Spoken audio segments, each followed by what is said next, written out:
आप सभी का बहुत बहुत स्वागत है एक और नए सूत्र में। हम अष्टावक्र गीता के 12वें प्रकरण में 5वें सूत्र को समझने का प्रयास करेंगे। इस सूत्र में राजा जनक कह रहे हैं कि आश्रम है, अनाश्रम है, ध्यान है और चित्त का स्वीकार और वर्जन है। उन सब से उत्पन्न हुए अपने विकल्प को देखकर मैं उन तीनों से मुक्त हुआ स्थित हूँ। समझेंगे इस सूत्र को। देखिए, जो मूड होते हैं, जो मूर्ख होते हैं, उनकी जीवन में किसी प्रकार की कोई समस्या नहीं होती। वो न तो किसी प्रकार का कोई विचार रखते हैं, न किसी प्रकार की कोई मान्यता बनाते हैं। उनके पास किसी प्रकार का कोई सिद्धांत भी नहीं होता जिससे वे पार जाने की बात करते हों। और इसी वजह से वे सदा अपने विवेक में जीते हैं। कौन? जो मूर्ख हैं, जो मूढ़ हैं। और इसी कारण से इनके सामने किसी प्रकार की कोई समस्या भी उत्पन्न नहीं होती। परंतु इसके विपरीत जो ज्ञानी है, वो इन समस्याओं से, जो मूड के सामने कभी आई ही नहीं, उनसे पार जा चुका है। जो मूर्ख है वो अनुभव शून्य है, और जो ज्ञानी है उसने अनुभव करके छोड़ दिया होता है। वह छोड़ चुका है जो कभी एक मूर्ख या मूड के सामने पड़ते ही नहीं, उनको ज्ञानी छोड़ चुका होता है। अतः दोनों में बड़ा भेद है, अंतर है। किंतु अज्ञानी की अनेक मान्यताएं होती हैं। आप थोड़ी सी बात को यहाँ से समझने का प्रयास कीजिए। अभी तक हम बात कर रहे थे मूड की, मूर्ख की, फिर बात आई है ज्ञानी की, और अब कह रहे हैं अज्ञानी। क्या कहा? अज्ञानी की अनेक मान्यताएं होती हैं, अनेक विचार और सिद्धांत होते हैं, जबकि जो मूड है उसके पास सोचने की बुद्धि होती ही नहीं। अज्ञानी बुद्धि में जीता है, तर्क, विश्लेषण और विभाजन करके इस समस्त सृष्टि को तोड़ तोड़ के, खंडित करके टुकड़ों में समझना चाहता है। और इसी वजह से, इसी कारण से उसे कभी भी अपने जीवन में एकत्व का बोध नहीं हो पाता। और जो इसके विपरीत ज्ञानी है, उसे एकत्व का बोध हो जाने से उसके भीतर जितने भी प्रकार के विभाजन बैठे हैं, अलगाव बैठे हैं, विश्लेषण बैठे हैं, अनेकत्व भीतर जो समाये हुए थे, विभिन्नताएं जितनी प्रकार की भीतर बैठी हुई थी, वो सब के सब समाप्त हो जाते हैं। केवल एक भाव में वो लयबद्ध हो जाता है, वह निर्विकल्प हो जाता है, वह उस परमानंद का अनुभव करता है।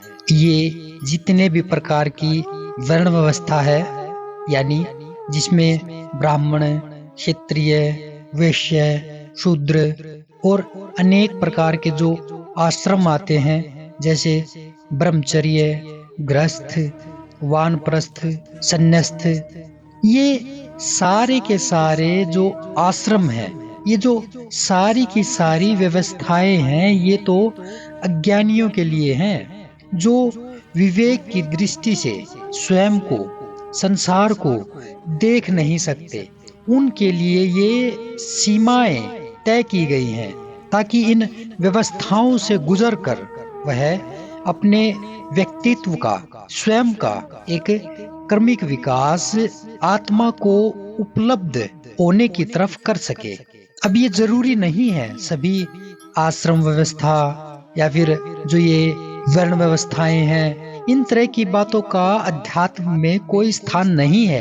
पर अगर कोई मूढ़ है, अज्ञानी है, उसको तो अगर परमात्मा तक लेके जाना है, अगर आत्मोन्नति उसकी करनी है, उसको स्वयं से मिलवाना है, तो इन व्यवस्थाओं से उसको गुजारना ही पड़ेगा। इसके बिना उसके लिए कोई विकल्प नहीं है। इसीलिए अधिकतम लोग जो बिल्कुल सीधी और साफ स्पष्ट बातें हैं, उनको समझ नहीं पाते।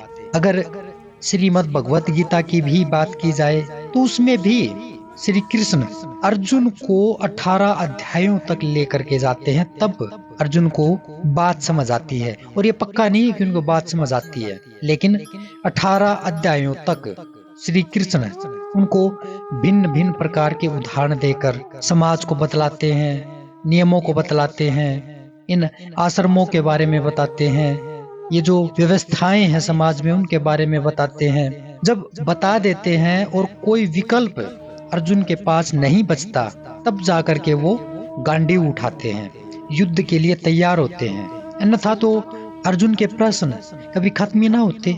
इसलिए ये जितनी भी व्यवस्थाएं हैं वो अज्ञानी के लिए हैं, मूढ़ों के लिए हैं।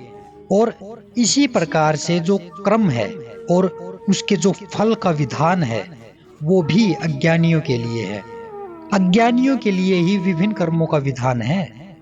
और जो ये भजन है, कीर्तन है, भक्ति, पूजा पाठ, जप, यज्ञ, हवन, कर्म कांड, आचरण में सुधार, हठ योग जैसी क्रियाएं हैं, ये सब अनेक प्रकार की साधनाएं हैं। फिर जो ध्यान है, धारणा है, समाधि है आदि ये क्रियाएं हैं जिनसे अंतःकरण शुद्ध होता है, तब जाकर के आत्मज्ञान की अनुभूति होती है।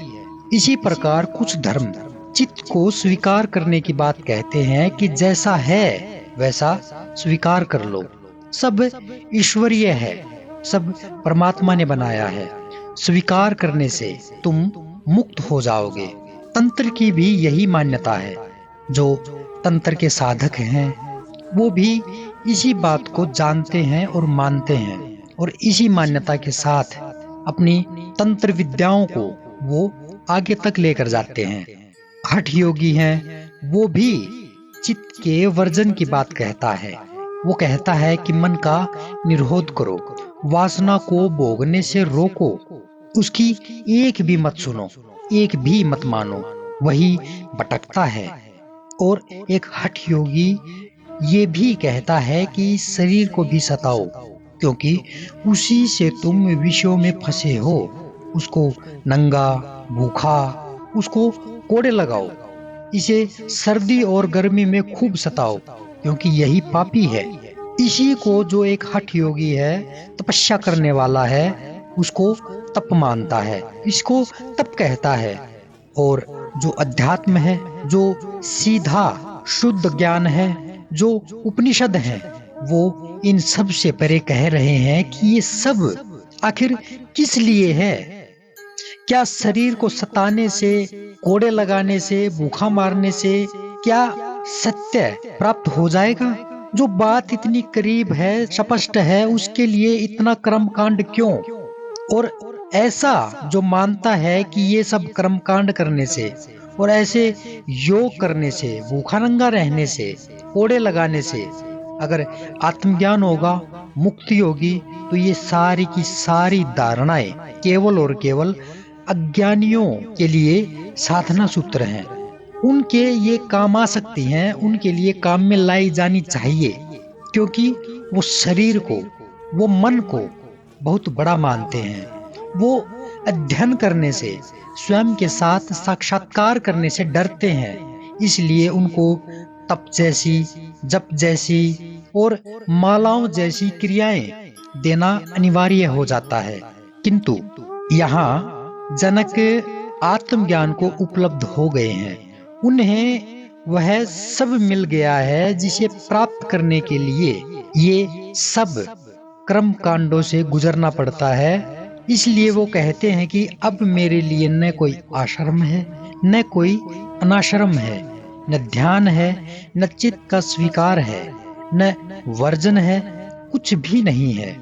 इन सब के पार मैं आत्मा रूपी विकल्प को प्राप्त इन सब से मुक्त हुआ केवल आत्म स्वरूप में स्थित हूँ। क्या कहा कि मुझे ये जितने भी तरह के कर्म कांड हैं, ये अब इनकी जरूरत नहीं है।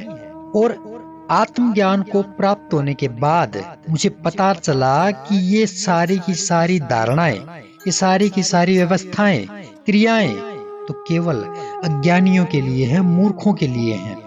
पर मुझे अब आत्मज्ञान हो जाने से इन सब की जरूरत नहीं है। इन सब के पार आत्मा रूपी विकल्प को प्राप्त करके मैं इन सब से मुक्त हुआ केवल आत्म स्वरूप में स्थित हूँ। जनक की यह घोषणा सिद्धावस्था की घोषणा है। साधना अवस्था में अथवा अज्ञान की स्थिति में तो ये जो कर्मकांड और जो ये व्यवस्थाएं हैं, ये जो बतलाई गई हैं, इनसे तो उसको गुजरना ही पड़ेगा, क्योंकि वह सीधी बात को समझ नहीं रहा है। और जो विद्या के चक्कर में पड़ा है, उनके लिए ये कर्मकांड अनिवार्य हैं। पर ये भी ध्यान में रखना जरूरी है कि ये कर्मकांड जीवन न बन जाएं। इन कर्मकांडों के माध्यम से आपको धीरे धीरे अपने जीवन में उठ करके अपनी आत्मा की ऊंचाई को छूना है। अगर आत्मा की ऊंचाई नहीं मिल रही, परमानंद का आनंद नहीं मिल रहा, तो ये जो कर्म कांड है ये भी दिखावा मात्र रह जाएंगे, जैसे आज हो रहा है।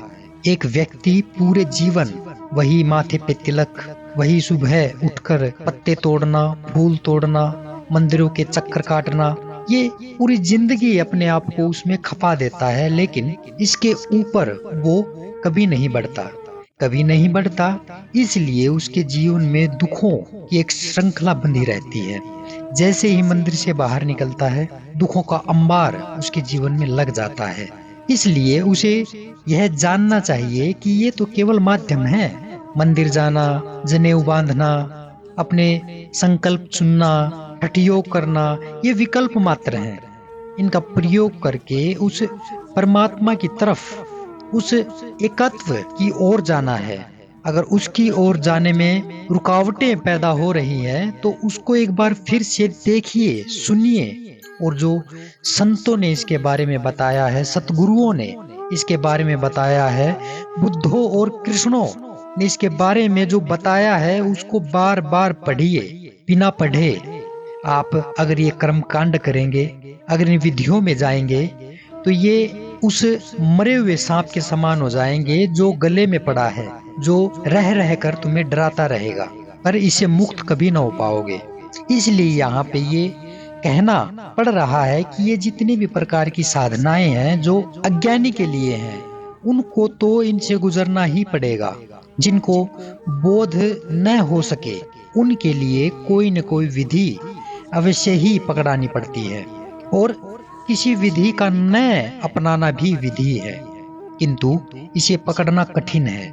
इसलिए यह कुछ ही लोगों के लिए उपयोगी हो सकता है। सामान्य व्यक्ति इससे भटक सकता है। हो सकता है इस सूत्र में कुछ बातें अधूरी रह गई हों आपके अनुसार, तो वो हम अगले सूत्र में उसे जानने का, समझने का प्रयास करेंगे। वैसे अष्टावक्र गीता का एक एक सूत्र अपने आप में पूर्ण है, उसमें किसी प्रकार की कोई कमी नहीं है। एक सूत्र ही अगर ध्यान से समझा जाए, देखा जाए, तो उसी एक सूत्र में आत्मानुभूति हो सकती है, उसी एक सूत्र में मुक्ति पाई जा सकती है। क्योंकि हर एक व्यक्ति का व्यक्तित्व अलग अलग होता है, हर एक का जो जीने का ढंग है वो अलग अलग होता है, हर एक मनुष्य का जो आसपास का पर्यावरण है, आसपास का रहन सहन है, मौसम है, ये सब भिन्न भिन्न होते हैं। इसलिए उनके लिए और अन्य शब्दों का सहारा लेकर के उस आत्मज्ञान का, उस आत्म चेतना का ज्ञान करवाना आवश्यक हो जाता है। वो भिन्न भिन्न शब्दों के माध्यम से ही उस एक को, उस एकत्व को देख सकेंगे, उसे अनुभव कर सकेंगे। इसीलिए तो इस गीता में भी अनेक सूत्रों के माध्यम से एक ही बात कही जा रही है, ताकि व्यक्ति किसी तो एक सूत्र को समझे। तो इसी श्रृंखला में हम आगे छठे सूत्र में मिलेंगे। तब तक के लिए नमस्कार।